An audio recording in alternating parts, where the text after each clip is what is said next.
Welcome to the third and final video in this presentation, Integrating Literacy into Vocabulary Intervention. In this video, I'm going to walk you through some examples of what this type of integrated spoken written vocabulary intervention that I've been talking about can look like. Just a little disclaimer before I start, these are not complete lessons. They're intended just as snapshots to give you some ideas of things you can do. I'll be focusing on the literacy piece and not showing the robust instruction that you would also do for teaching the word meanings. First, a spelling test. Spell the word pear. Pear. Can you do it, or do you need to ask me a question first? There are a few different homophones for the word pear, right? So you need to know which pear I mean. So meaning comes first, and remember, that's the primary purpose of English spelling. Now I'll give you a harder word. Spell the word exhilarate. Exhilarate. Are you having any trouble with that word? What's hard about it? And are there certain parts that are harder than others? Why? Let me guide you with some questions about the word exhilarate. What does the word mean? Do you know the morphological structure of the word? In other words, do you recognize any affixes, for example? Maybe those are easier to spell? Can you tell me any related words? Sometimes thinking of related words can help us to spell a word correctly. And then, what do you notice about the pronunciation and the spelling of that word? I'll let you think about the word and I'll come back to it at the end of the video. But these questions guide the approach I'm going to show you in this video. Sometimes I might ask all of these questions in a therapy session, and sometimes I might only have time to walk through one or two of them. But of course, I'd always address the meaning, the definition of the word. Okay, here's the first example. I'm working with a student, or likely a group of students, who have the word machine in their curriculum. The first thing is that we'll talk about the meaning, and here I've written a child-friendly definition that I found in Merriam-Webster's Learner's Dictionary, which I love, by the way. So the definition is a piece of equipment with moving parts that does work when it's given power from electricity, gasoline, etc. I'll employ other techniques of robust vocabulary intervention. I'll have students say the word, put it in sentences, ask if they know examples of machines and which ones they might have used before, find the word in their textbook, read some sentences, etc.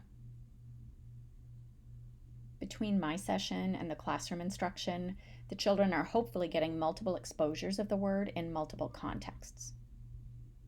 To bring in literacy, I've decided also to target the digraph CH. I'll talk about how it's pronounced in the word machine and how it can be pronounced in other words. This is a word sort activity that you could do based on the phonology of the digraph CH. I've given the students a list of words that have CH in them, and they sort according to the pronunciation. And so as you see here, we found 3 different pronunciations: sh, ch, and k. At this point, I can also address the etymology. In words of French origin, the CH is pronounced as sh, and in words of German origin, it's pronounced as k. And then I would also have the students read and spell example words from each of the 3 categories. This image that you see here is a screenshot from an app called Sound Literacy. And I mentioned that at the very beginning of this presentation that I'd be using several of these images and that I have no financial interest in the app. But the owner of Sound Literacy has a Facebook page, and she frequently shares these kinds of investigations that she does. So if you're interested, you could go there and find some really rich examples. Next, we can look at the morphology, and we can get into some depth of word knowledge here by showing how machine is related to these other words: machines, machinery, machinist. We can work together to identify the base and suffixes and discuss the meaning of each of the words. I can have students practice using the words, spelling them aloud, and/or writing the words.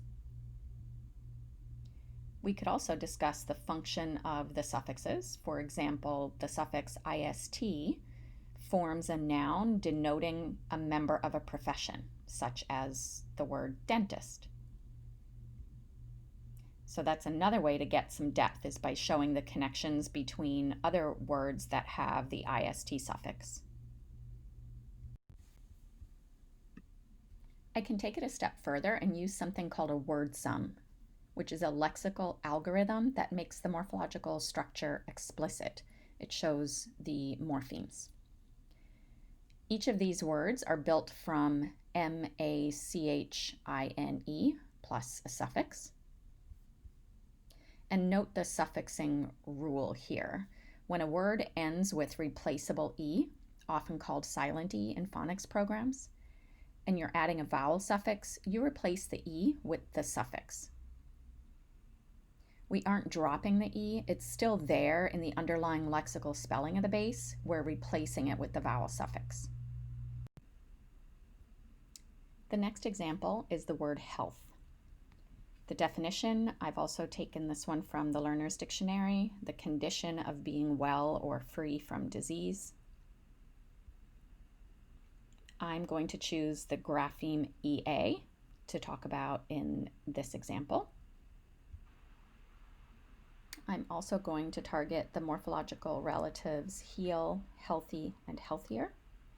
And I'll have the students read and spell words with differing pronunciations of the EA grapheme and examine the patterns. Here are the word sums. And this morphological analysis reveals the structure, but also the meaning and the connections to other words. We see that the word health is built from HEAL plus TH, so health has something to do with healing. And we might not automatically notice that in spoken language because the words sound different, right? Heal and health. But analyzing the morphological structure makes those connections clear. You might be asking, is TH a suffix? Yes, it is. It's not a common one, but it exists in words like health, growth, and strength. Note again that we have a suffixing rule here. So in the word healthier, we have HEAL plus TH plus Y plus ER. And the Y is replaced with an I when followed by a vowel suffix.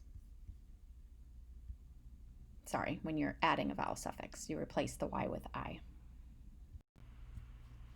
We can examine how the pronunciation of EA changes in these related words.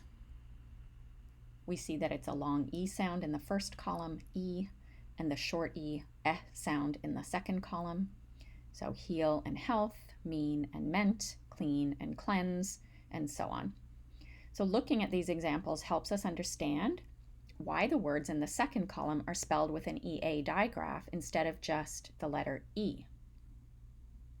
The spelling of the morpheme must remain consistent regardless of pronunciation. This also helps us understand why the E phoneme in the words in the left column is spelled with EA instead of, for example, EE. It's because morphology is the primary organizing principle of English orthography. Graphemes have to work across all the words in a morphological family. And in this case, the EA grapheme is the only one that can be pronounced as both E and E. Next up is the word pleasant. The definition is causing a feeling of happiness or pleasure. I'm choosing the grapheme EA again. And for morphology, the base is PLEASE. Notice that I'm spelling the base and I'm not pronouncing it as the word please because the pronunciation changes. It doesn't sound like please when I say pleasant. So the proper form is to spell it out instead of trying to pronounce it until it's in a word. What are some related words for please or pleasant? How many different ones can you think of that have that same base? This is a word matrix. It's a tool that organizes the written elements in a morphological family. It's a map of the morphological family. And you can make your own matrices on a website called the Mini Matrix Maker, which I've put a link for in the resources at the end. Note again that the pronunciation shifts across these words, like please, pleasant, pleasure. But the spelling of the base always remains the same, except for replacing the E with a vowel suffix. But remember, the E is still there in the underlying lexical spelling, even though it doesn't show up on the surface spelling of the word. So the spelling is the link to the meaning. And it wouldn't make sense to spell pleasant as P-L-E-S-A-N-T. That would be a transcription of the sounds, but it would not code the meaning. With a word matrix, you read from left to right, combining morphemes, and you can't jump over any of the vertical lines. So in this matrix, we see that we can make words like pleasant, displeased, unpleasing, pleasure, pleasurable, pleasantly. And here we see that we can make a matrix as simple or complex as we need, depending on the students and your own knowledge and ability. So this one includes more morphemes and more words. The next example is the word traction. The child-friendly definition is the force that causes a moving thing to stick against the surface it is moving along. And the definition in my other dictionary is the action of drawing or pulling a thing over a surface. And I don't know about you, but I kind of feel like that one's actually a little bit easier to understand.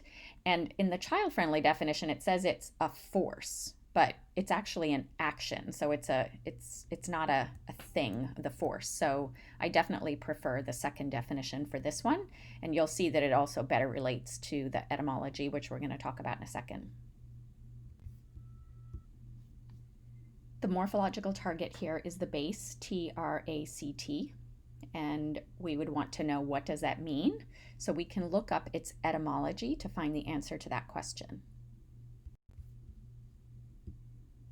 Here's a screenshot from an etymology website that's really wonderful. It's called etymonline.com.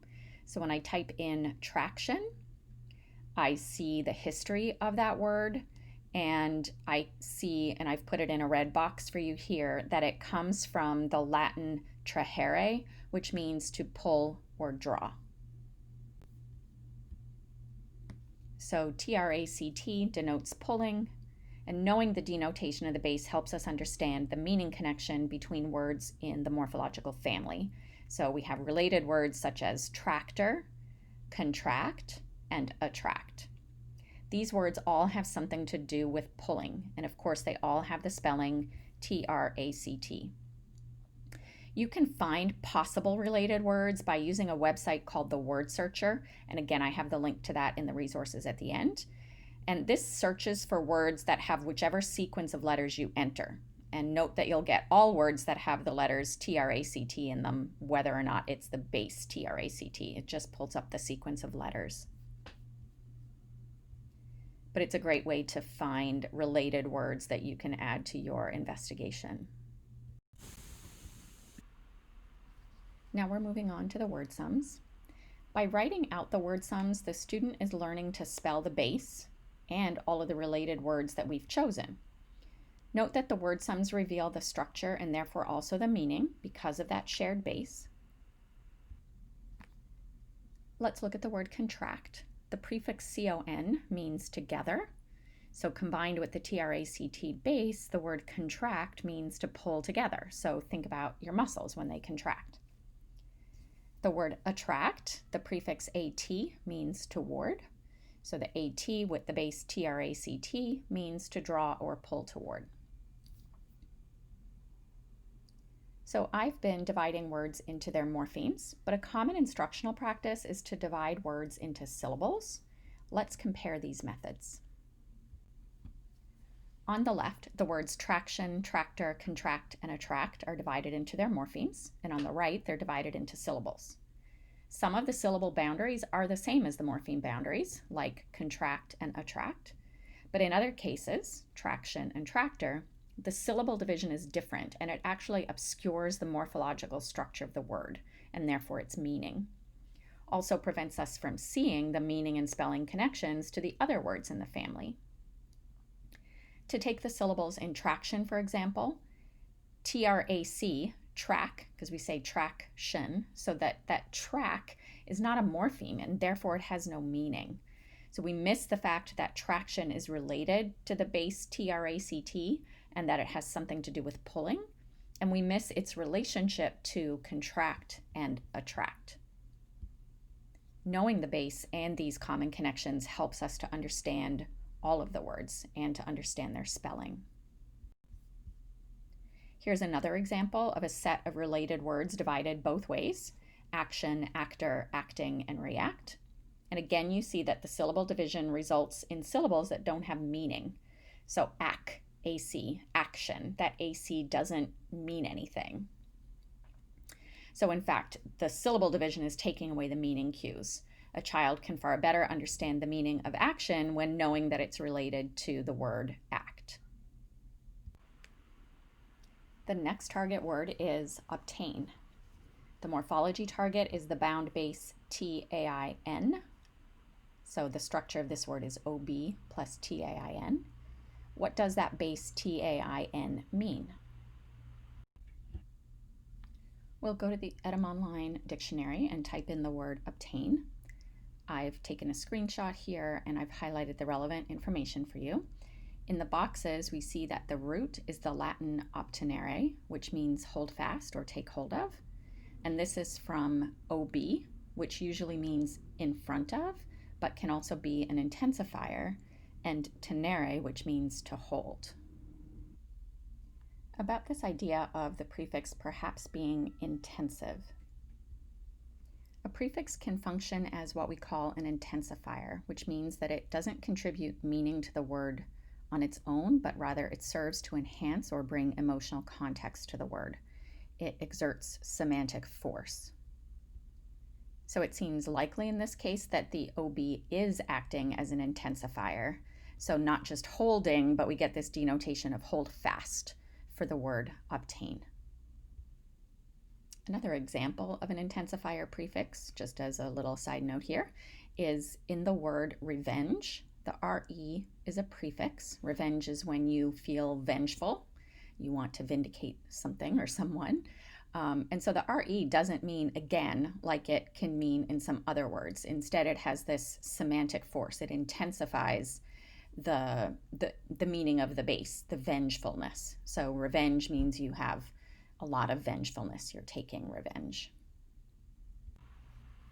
So the denotation of the base is hold. We are going to do an activity where we create words by adding a variety of prefixes to the base, and we will discuss the common meaning, spelling, and pronunciation. And by me, I'm still referring to me and my group of students. Here's another screenshot from the Sound Literacy app, and this is set up to kind of look like a word matrix. And we've made several different words here.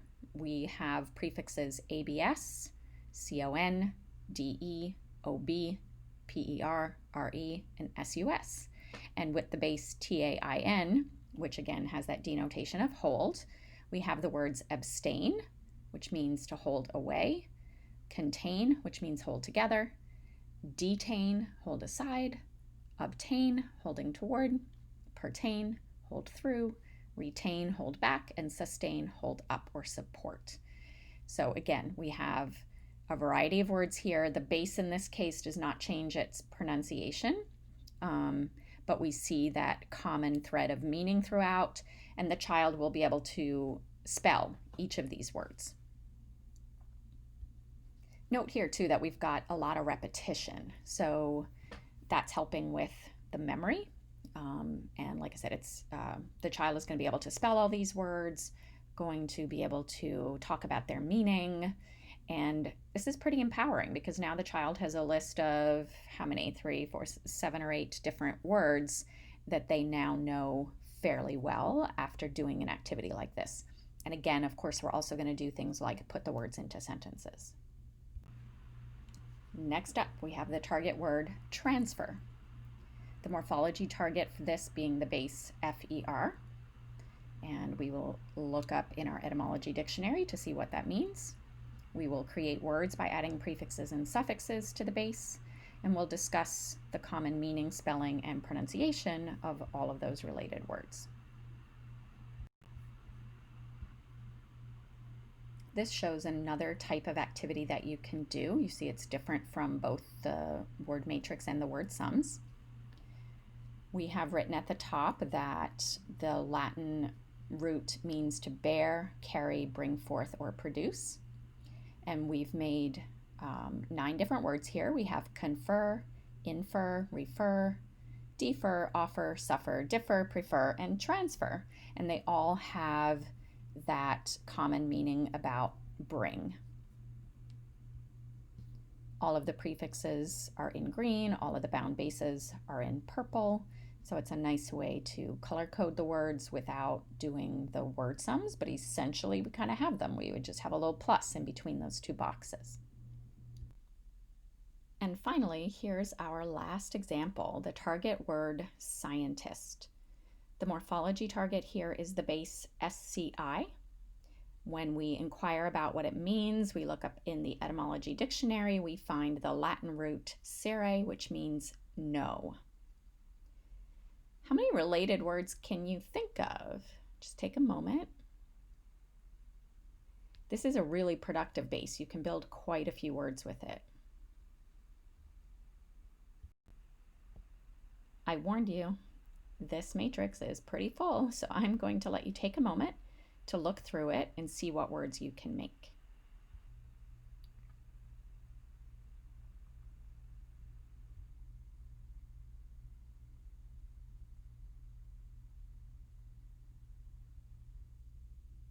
This matrix is obviously built for an older student. I wouldn't do this with a 1st or 2nd grader, although I could easily make this appropriate for a younger child just by limiting the words to science and scientist and scientists, I guess.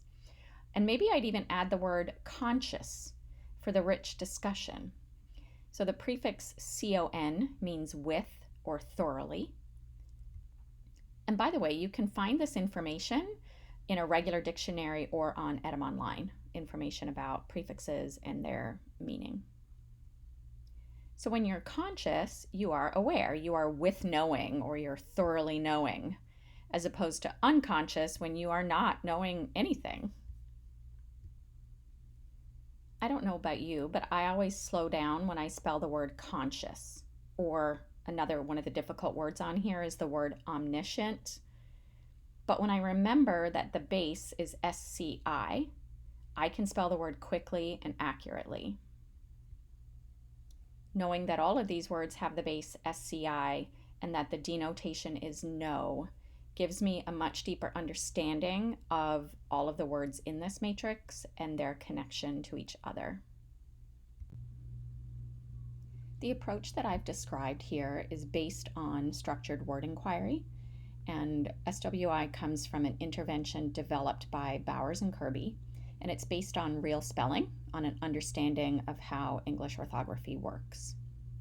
In structured word inquiry, you seek to understand word meaning and spelling by studying the interrelation between morphology, etymology, and phonology.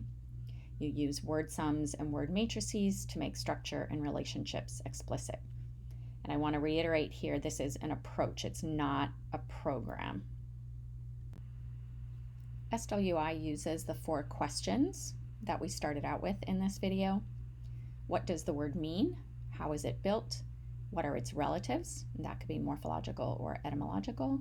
And what's the pronunciation, and what can we learn about the graphemes and the phonemes? So these 4 questions guide the investigation within the structured word inquiry approach.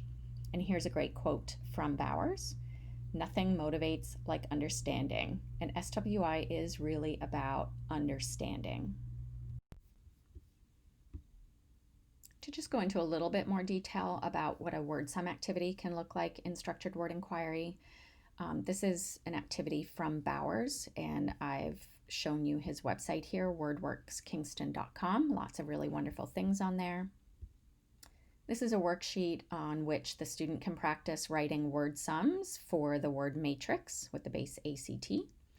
And you'd be working on questions 2 and 3. How is the word built and what are its relatives? The worksheet, of course, would not be completed, so the child would fill in the complex word on the left, actor, and they would identify the base by putting the box around it.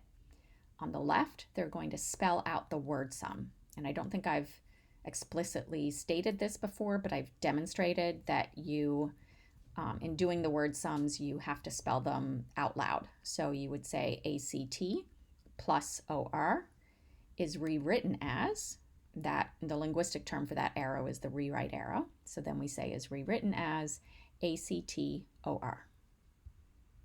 For acting, ACT plus ING is rewritten as ACT ING.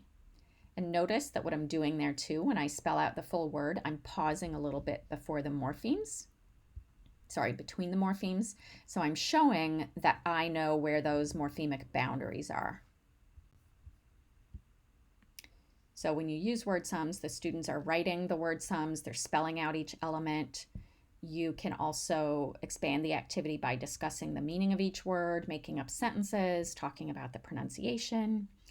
And this is a really multi-sensory activity, so you get that active engagement. There's lots of repetition. The child is writing out multiple word sums with the same base, so it really anchors the memory and the learning, which is important. Now let's take a look at one example of how you can address phonology in structured word inquiry. This is the 4th question. It's about pronunciation. What's different about SWI is that it considers grapheme-phoneme correspondences within the context of morphology and also etymology. In this example, we see that the grapheme T represents 2 different phonemes in the ACT words in this matrix. In action, the T is pronounced as sh, action, and in act and the other words, it's pronounced as t. In the box in the top right corner, which is a nice visual representation of phoneme-grapheme correspondences, showing that the grapheme T can be pronounced actually in 3 different ways, with the third one being ch. This might occur in words like actual. It might occur, it depends on your pronunciation. Or here's an unrelated example. The way I pronounce the day after Monday is Tuesday. So that T is pronounced as a ch for me in those words. So we see the 3 possible phonemes for the grapheme T, and we have the added information that the sh and ch pronunciations occur when T is followed by I or U. In my previous examples, when I was targeting the graphemes CH and EA with my students, I would have also made a visual like the one in the top right corner to show each of the pronunciations that we discovered in our investigations. To talk about the research for a moment, there's a lot of research out there, as I showed you in the first video, about morphological instruction. There's not yet a lot about using a structured word inquiry approach. So I've listed 4 different studies here. I do want to mention the 4th one is by me and my colleague Emily Deem. In this article, I talk about a literacy program that we ran at the Speech and Hearing Clinic at Old Dominion University, and we did that for a couple of summers and collected some data on this SWI approach. In the article, we go through a lot of the background. We talk about SWI, what it is, what it looks like, and what we did in our therapy sessions. So I think this article is a really great resource, and there's a supplementary material attached to it. So basically that's a separate download on the ASHA webpage, on the Language, Speech, and Hearing Services page. For the article, you'll see a link to supplementary materials, and that lists a variety of other approaches to morphological instruction and describes them as well. The research on SWI that does exist at this point is showing that children make improvements in their vocabulary, decoding, and spelling. Okay, before I let you go, I promised that I would come back to the word exhilarate. Did you spell the word correctly? Did you have any difficulty with it? If we investigate this word with the 4 questions of structured word inquiry, we would have some wonderful discoveries. The base of exhilarate is H-I-L-A-R, and this denotes cheerful. It's the same base as in the words hilarious and hilarity, as well as other related words that have the EX prefix, exhilarating and exhilaration. Those words with the EX prefix might have been the ones that you thought about back when I gave you the spelling test and asked you if you could think of any words related to exhilarate. You might have also come up with exhilarated, but maybe you didn't recognize the base H-I-L-A-R and the connection to the words hilarious and hilarity. So does this knowledge now help you understand the spelling of exhilarate? If I were to ask you next week how to spell it, would it be easier for you? Has it been anchored in your memory? Will you think about how it's built and what its relatives are? I think when you pondered which part of the word exhilarate was the hard part to spell, it would have been this base, right? But knowing that it's related to hilarious and hilarity makes it a lot easier to spell, H-I-L-A-R. I hope this made you cheerful and made your life a little more exciting, and hopefully you can use the techniques and approach you learned about in this presentation to make your therapy sessions more exciting too. I'd like you to take a moment for some reflections. How do you think this approach might affect student motivation and engagement? Does this approach facilitate independent word learning strategies? And what elements of this approach could you start trying out right away? Personally, I've found that this approach makes students motivated and engaged, and they feel empowered that they can ask and answer questions and learn words on their own. They can handle bigger words than maybe we and even they expected, and this feels good, especially for kids who struggle with language and literacy. Several of the kids that I've worked with using this approach just couldn't wait to share with a parent all the words that they could read, spell, and define. I hope that you have learned how to enhance your vocabulary intervention with literacy by teaching spoken and written aspects of word knowledge. I hope that you have a better understanding of how English orthography works and the importance of morphology. And I hope that you and your students will enjoy any new strategies and activities that you might add to your therapy repertoire.